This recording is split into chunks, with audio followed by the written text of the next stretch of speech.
Morning student. Today we are going to study problem number 18, which is given on the page number 108. Problem is like this: from the following receipt and payment account of Bahurao Patil Polytechnic College, Nagpur, for the year ending 31st March 2019, and additional information. Prepare income and expenditure account for the year ended 31st March 2019 and a balance sheet as on that date. आपल्याला मित्रांनो बाहुराव Patil polytechnic college Nagpur जे हे educational institute आहे, या इन्स्टिट्यूटचे आपल्याला 31 मार्च 2019 रोजी संपणाऱ्या वर्षाकरिताचे final accounts तयार करायचे आहेत. आपल्याला इन्कम अँड एक्सपेंडिचर अकाउंट आणि काही ॲडजस्टमेंट दिलेले आहेत आणि ॲडजस्टमेंट थोड्या गूढ स्वरूपाच्या आहेत आणि या गूढ स्वरूपाच्या ॲडजस्टमेंट आपल्याला क्लिअर कराव्यात या हेतूने हाही प्रॉब्लेम आपण सोडून दाखवण्याचा मी विचार केलेला आहे. तर रिसिप्ट अँड पेमेंट अकाउंटच्या आयटमकडे पहा, ज्याच्यावर ॲडजस्टमेंट आहे त्याला टिक करून घ्या. रिसिप्ट बाजूला फक्त एक आयटम आहे ॲडजस्टमेंटचा, तो म्हणजे डोनेशन. आणि यानंतर पेमेंट साईड पहा, salary to office staff, books, furniture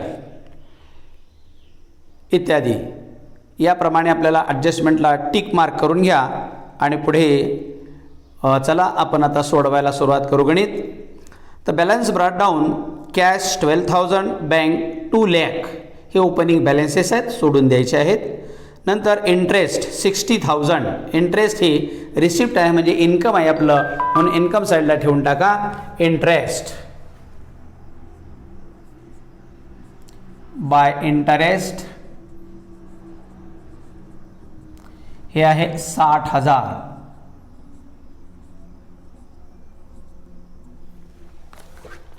next donation 7 lakh, हे डोनेशन देखील आपलं इन्कम आहे म्हणून इन्कम साईडला ठेवून टाका. बाय डोनेशन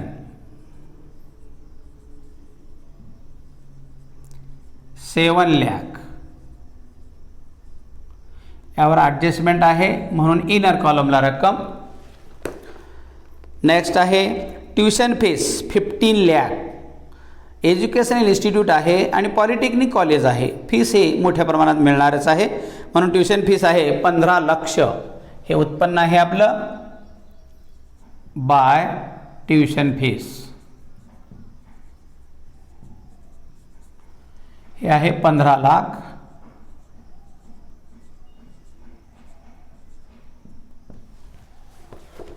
नंतर ॲडमिशन फीस 65,000, प्रवेश शुल्क 65,000.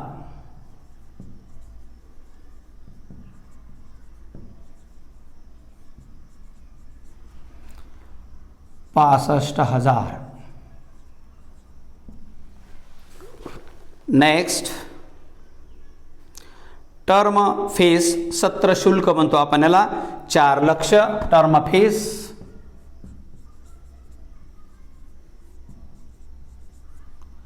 हे 4 लाख.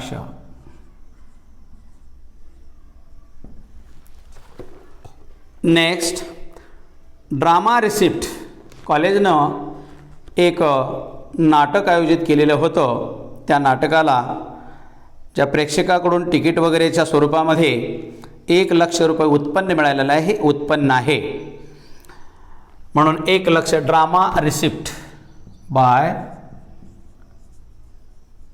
Drama receipt.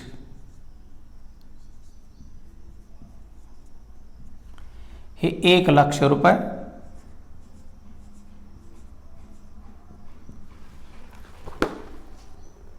नेक्स्ट आहे rent from use of hall 6,000, आपल्या एका सभागृहाचा उपयोग करण्यासाठी आपण दुसऱ्याला भाड्याने दिलेलं होतं, म्हणून त्याचं भाडं आपल्याला मिळालेलं आहे. Rent of hall 6000. उत्पन्न आहे आपलं रेंट ऑफ हॉल 6000. नेक्स्ट आहे लिक्सीज कॅपिटल 60,000. कोणीतरी एका दानशूर व्यक्तीने आपल्या पूर्वजाच्या स्मरणार्थ ही देणगी दिलेली आहे. लिक्सीज म्हणजे मरणोत्तर आपल्या वडिलांच्या, आईच्या, नातेवाईकाच्या स्मरणार्थ जी देणगी दिली जाते त्याला लिक्सीज म्हणतो आपण. आणि ही कॅपिटल स्वरूपाची आहे असं स्पष्ट या ठिकाणी सांगितलं. म्हणून हे आपल्याला इन्कम स्वरूपामध्ये घ्यायचं नाही, तर कॅपिटल फंडामध्ये ॲड करायचं आहे. डायरेक्ट नेऊन व कॅपिटल फंड लिहा, त्याच्यात ॲड करा हे कॅपिटल फंड.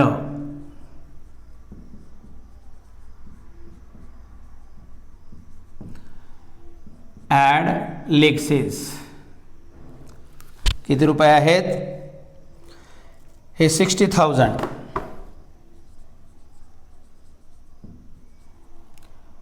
हे 60,000.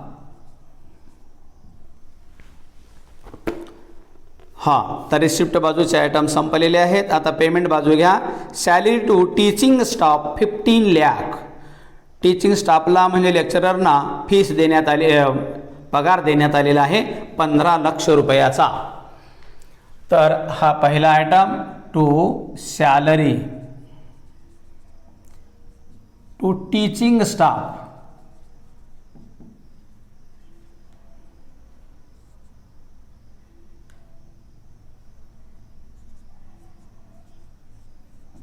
हे 15 लाख.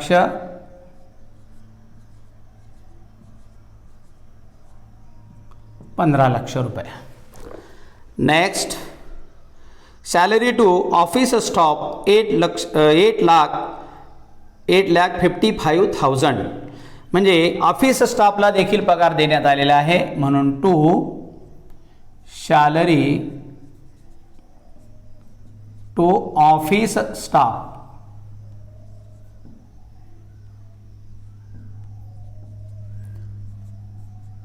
हे स्टाफ ₹8,55,000. याच्यावर ॲडजस्टमेंट आहे, आतमध्ये ठेवा.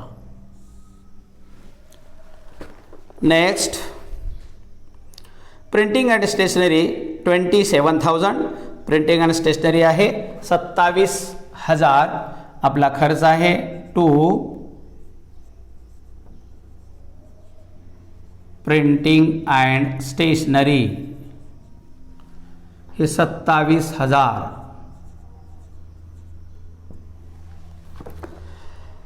नेक्स्ट आहे बुक्स. बुक्स आपण खरेदी केलेले आहेत, कॉलेजनं बुक्स खरेदी केलेत. 88,000चे बुक्स खरेदी केलेले आहेत. ही आपली ॲसेट आहे, म्हणून ॲसेट साईडला घेऊन चला. वर 2 ओळी जागा सोडून खाली लिहा बुक्स. मूळ बुक्स काय असतील आपल्या परचेसच्या ॲड करू याच्यामध्ये. परचेसेस 88,000. हे 88,000. नंतर फर्निचर ही खरेदी केलेलं आहे. फर्निचर आहे 78,000 रुपयाचं. परचेस्ड ऑन 1/1/2019 1 जानेवारी 2019ला खरेदी केलेलं आहे फर्निचर. हे मूळ फर्निचरमध्ये ॲड करायचं आहे. हे मूळ फर्निचर याच्यामध्ये ॲड परचेसेस. हे आहे 78,000.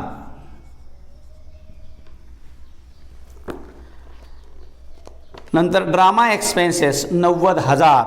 हा खर्च आहे, म्हणून खर्च बाजूला लिहायचा आहे. Drama expenses.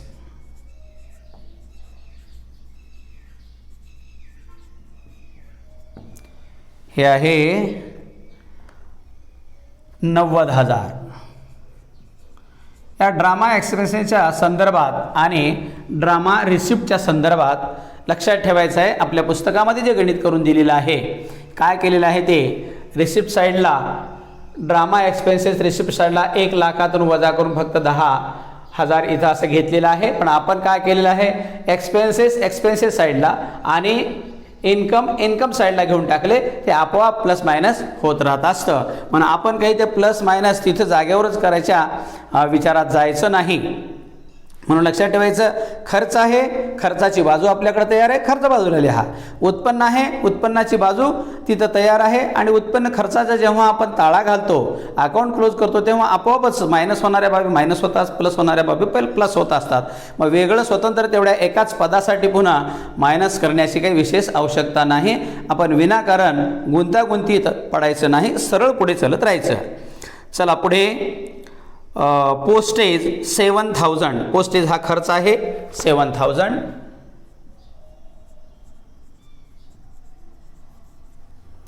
हे 7000. नेक्स्ट आहे टेलिफोन चार्जेस 6000.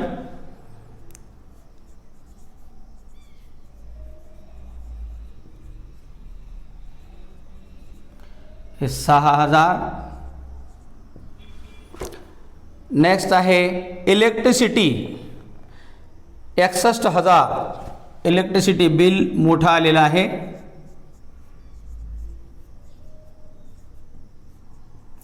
61,000.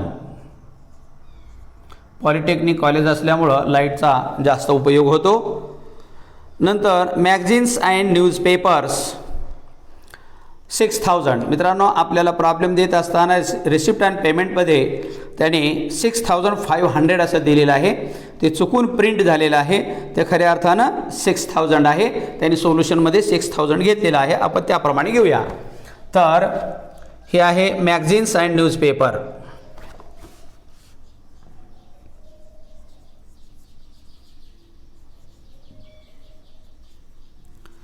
अँड न्यूजपेपर हे आहेत 6000. नेक्स्ट, आता balance carried down. Cash in hand 62,000. Bank 3,23,000. Cash आहे 62,000 आणि बँक बॅलन्स आहे 3,23,000. Cash in hand.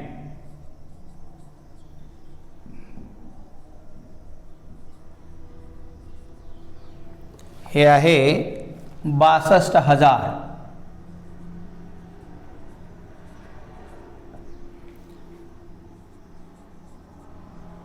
Cash at bank हे आहे 3,23,000. 3,23,000.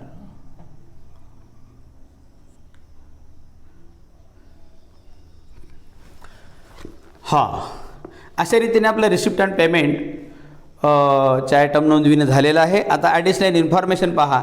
इन्फॉर्मेशन थोडं आपल्याला वेगळ्या पद्धती दिलेल्या आहेत, त्या आपण समजून घेऊया. आता 2 असेट दिलेले आहेत आपल्याला, बुक्स आणि फर्निचर.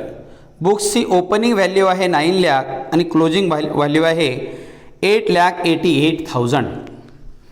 फर्निचरची ओपनिंग व्हॅल्यू आहे 3,26,000 आणि क्लोजिंग व्हॅल्यू आहे 3 लाख.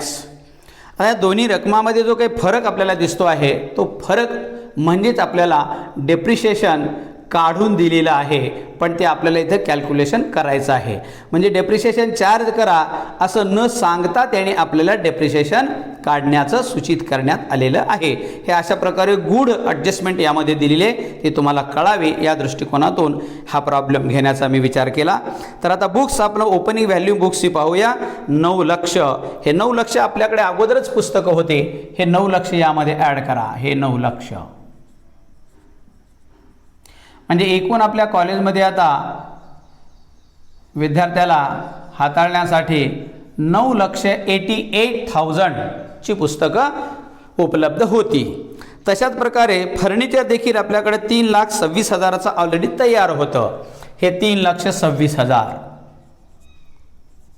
हे 3,26,000 आणि नंतर आपण खरेदी केलेलं आहे. तर एकूण फर्निचर आपल्याकडे आता वापरण्यासाठी उपलब्ध किती झालं पहा. 6 8 14ला 4 हातच्या 1, 3 7 10 हातच्या 1, 4,04,000 रुपयाचं फर्निचर उपलब्ध झालं. आता मित्रांनो लक्षात ठेवायचं आपल्याला, आपलं अकाउंट आहे 31 मार्च 2019. इथे मूल्य दिलेले आहे पहा 31 मार्च 2019. तर बुक आहेत 8,88,000च्या. आता एकूण बुक आहेत आपले 9,88,000च्या, पण इथं 8,88,000चं क्लोजिंग व्हॅल्यू दिलेलं आहे. म्हणजे क्लोजिंग व्हॅल्यू या ठिकाणी बाहेर येणार आहे असं पहा 8,88,000. तशाच प्रकारे फर्निचर सुद्धा व्हॅल्यू कसं येणार आहे पहा 3 लाख येणार आहे. फक्त आपल्याला क्लोजिंग व्हॅल्यू दिलेलं आहे हे 3 लाख येणार आहे. मग आता एक लक्षात ठेवा, हे क्लोजिंग व्हॅल्यू आपल्याला त्यांनी मुळात काढून दिलेलं आहे. एवढं हे क्लोजिंग व्हॅल्यू ठेवा असं सांगितलं त्याने. हे एवढं ठेवा हे ठीक आहे. मग आता 9,88,000 आणि 8,88,000 म्हणजे याच्यातले 1 लाख जो तफावत आहे ते तफावत म्हणजे काय आहे, डेप्रिशिएशन आहे, लक्षात ठेवायचं. नंतर 4,04,000 मधून आपण 3,000 काढून टाकले तर उरतात 1,04,000 हे डेप्रिशिएशन उरतं. म्हणजे डेप्रिशिएशन आपण काढूया, कशा प्रकारे काढलं जातं पहा. Number 1 DEP on books. हे पहिल्यांदा ओपनिंग व्हॅल्यू,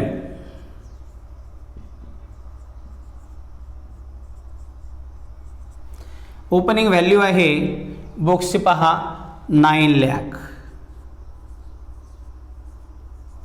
आपल्याला या बॉक्समध्ये दिलेलं आहे 9 लाख. आता यामध्ये आपण भर घातलेली आहे, खरेदी केलेली आहे. ॲड परचेसेस हे 88,000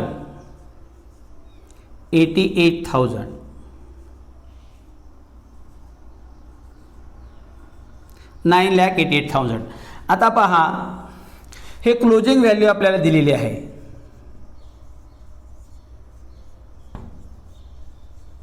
किती दिलेली आहे पहा 8,88,000 अशी व्हॅल्यू दिलेली आहे. यामधली जी काही तफावत आहे, तफावत म्हणजेच डेप्रिशिएशन आहे. पहा 8,800 म्हणजे इथं 0 येणार, 8,800 म्हणजे इथं 0 येणार आणि इथं 9 आहे, इथं 8 येणार म्हणजे 1 वजा झालं. 9 मधून 8 गेले, हे 8 राहिले. हे आहे डेप्रिशिएशन.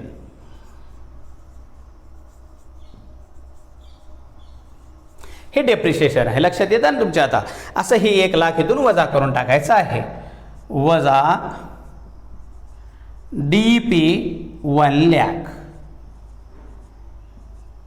हे 1 लाख वजा केल्यानंतर 8,88,000 शिल्लक राहतं. अगदी याचप्रमाणे आपल्याला फर्निचरवरचंही DEP काढता येतं. DEP on furniture. DEP on furniture पहा किती आहे. आता ओपनिंग व्हॅल्यू,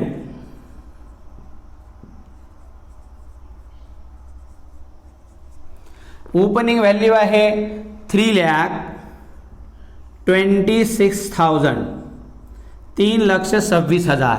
त्यामध्ये आपण खरेदी केलेलं ॲड करा. ॲड परचेसेस ते आहे 78,000. हे टोटल आपलं फर्निचरचं मूल्य 6 8 14 4 हातच्या 1 जायला 0 हातच्या 4 लाख.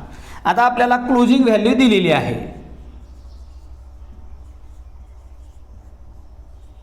त्यांनी काढून दिलेले आहे. क्लोजिंगला एवढं ठेवा म्हणून सांगितलं आपल्याला. किती आहे क्लोजिंग व्हॅल्यू 3 लाख. हे 3 लाख. मग 3 लाख ठेवायचं तर यातले उर्वरित कुठं गेले तर हे उर्वरित म्हणजेच डेप्रिशिएशन. 4 आणि हे 4 आणि 6 10 हा आलाय. तर फरक काय आहे तो बघा. 4,4 3 लाख आलेले आहेत. 4 गेले 0. हे 4 गेले 0 0 असे 0 आणि 4 मधून 1 गेलं 3 राहिले. अशा प्रकारे पहा 4 गेले 0 वजा केले ना आपण. हे डेप्रिशिएशन मायनस DEP.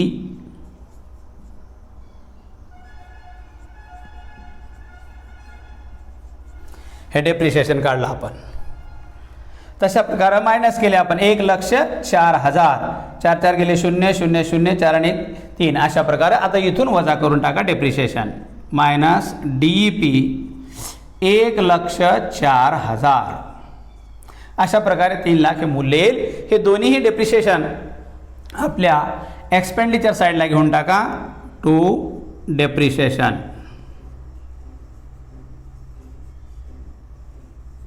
हे डेप्रिशिएशन पहिला आहे बुक्स 1 लाख आणि नेक्स्ट आहे फर्निचर 1,04,000. टोटल डेप्रिशिएशन येईल 2,04,000. 2,04,000 अशा प्रकारे आपण डेप्रिशिएशन केलेलं आहे तयार. पुन्हा आता आपल्याला दिलेलं आहे बिल्डिंग फंड. फंड दिलेला आहे, हे लायबिलिटीचं आयटम आहे. फंडाला घ्या बिल्डिंग फंड.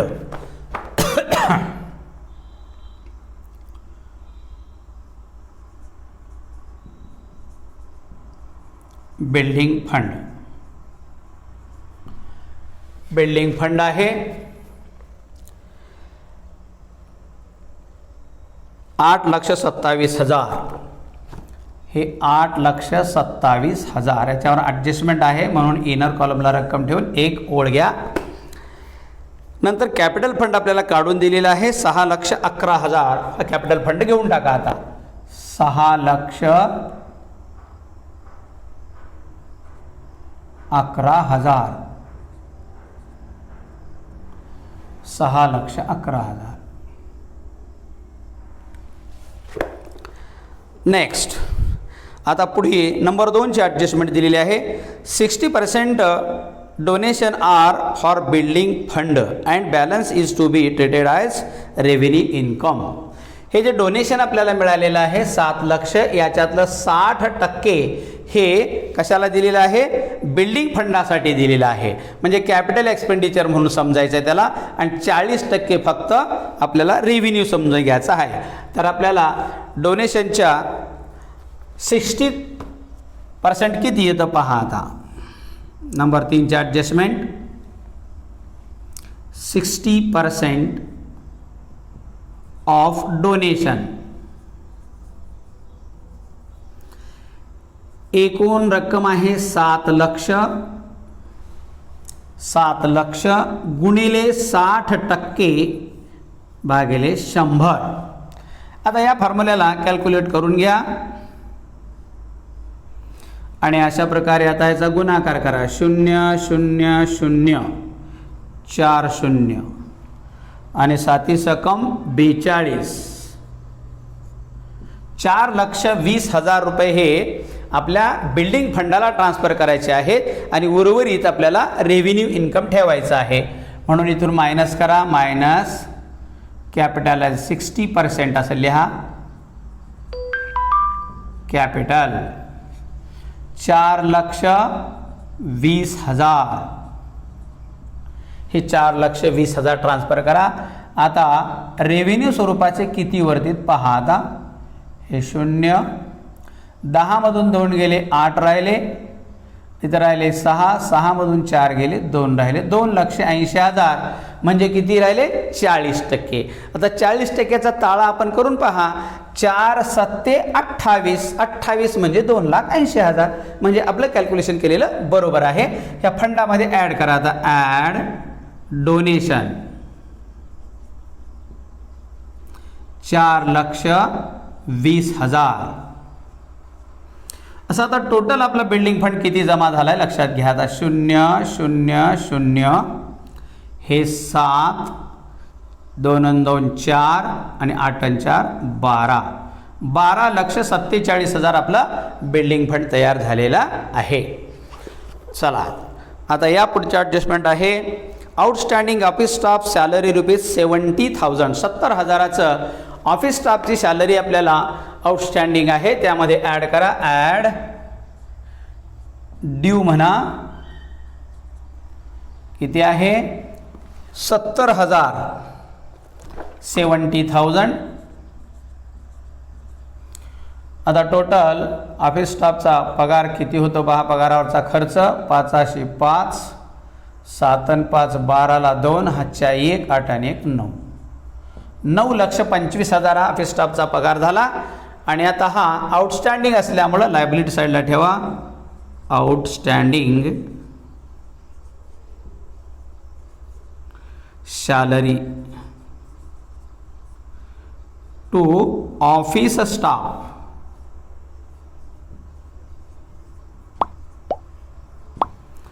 रुपये 70,000.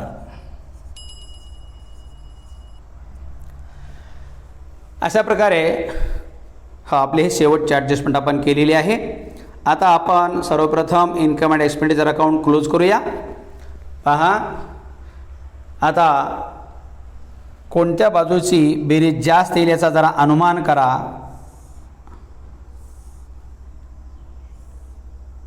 थोडं ओव्हरलुक करा रकमेला. पहा हे 15 2 17 5 22 लाख होऊ लागलेत आपल्या इन्कम साईडला. आणि इकडं 15 9 24 24 2 26 म्हणजे एक्सपेंडिचरला 26 लाख ठोक होऊ लागलेले आहेत. याचा अर्थ एक्सपेंडिचर साईड आपली जास्त होणार आहे. म्हणून आपण एक्सपेंडिचर साईड प्रथम करूया. 0 हे 0 5 आणि 7 12 12 आणि 7 19 19 आणि 7 19 आणि 6 25 आणि 1 26 26 आणि 6 32 32 आणि 6 32 आणि 4 36 ला 6 हातचे आले 3. पहा 4 आणि 7 10 आणि 1 11 आणि 6 17 आणि 7 24 आणि 7 31 आणि 5 36 36 ला 6 हातचे आले 3 3 आणि 2 5 5 आणि 2 7 7 आणि 9 16 16 आणि 6 16 आणि 6 22 22 ला 2. पहा 22 ला 2 हातचे आले 2 2 आणि 5 7 7 आणि 9 16 16 आणि 2 18 18 ला 8 हातचे आला 1 1 आणि 1 2 28,26,000 आपलं एक्सपेंडिचर आलेलं आहे. हे इथं लिहा 28,26,000 28,26,000 झालं आपलं. आता इन्कम सगळं या एक्सपेंडिचरमधून वजा करायचं. मग आपलं डेफिसिट किती निघतं बघायचं आपल्याला. हे डेफिसिट निघणार आहे हे निश्चित आपलं. आता डेफिसिट किती निघतं पाहू. तर इथं बेरीज करून घेऊया आपण इन्कमची थोडक्यात. हे 0 0 0 5 आणि 6 11 ला 1 हातचे आला 1 1 आणि 6 7 7 आणि 8 15 15 आणि 6 21 21 ला 1 हातचे आले 2 2 आणि 2 4 4 आणि 5 9 9 आणि 4 13 13 आणि 1 14 14 ला 4 हातचे आला 1 1 आणि 1 2 24,11,000 आपलं इन्कम आलेलं आहे. आणि 28,26,000 हे आपलं एक्सपेंडिचर आहे. एक्सपेंडिचरमधून आपल्याला इन्कम वजा करून टाकायचं आहे. म्हणजे आपल्याला तूट किती येते कळते. हे 0 0 राहिले 0 राहिले 0 राहिले 6 मधून 1 गेलं 5 राहिले 2 मधून 1 गेलं 1 राहिलं 8 मधून 4 गेले 4 राहिले 4,15,000 2 2 गेले 0 म्हणजे 4,15,000 आपली ही डेफिसिट आलेली आहे. म्हणजेच एक्सिस ऑफ एक्सपेंडिचर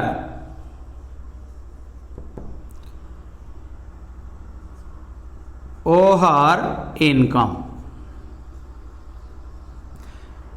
4,15,000 4,15,000 तूट आली आपली. ही तूट काय करणार आपण आता कॅपिटल फंडामधून वजा करून टाकणार. हे कॅपिटल फंड अगोदर टोटल करून घ्या. दोन्हीचं 0 0 0 1 7 6 6,71,000 मायनस डेफिसिट 4,15,000. आता आपलं नेट कॅपिटल फंड किती येतो बघा. आता 0 0 0 11 मधून 5 गेले 6 राहिले इथं राहिले 6 6 मधून 1 गेलं 5 राहिले 6 मधून 1 गेलं 5 राहिले 6 मधून 4 गेले 2 राहिले 2,56,000 हे नेट आपलं कॅपिटल फंड राहिलेलं आहे. आता बॅलन्स शीटची बेरीज करून पहा.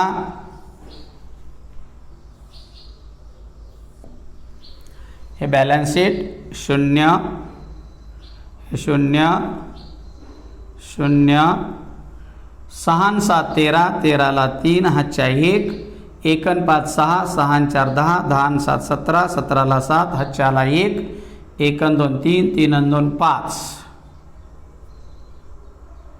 3 2 5 आणि हे 1 15,73,000 अशा प्रकारे आपली बॅलन्स शीटची बेरीज येत आहे.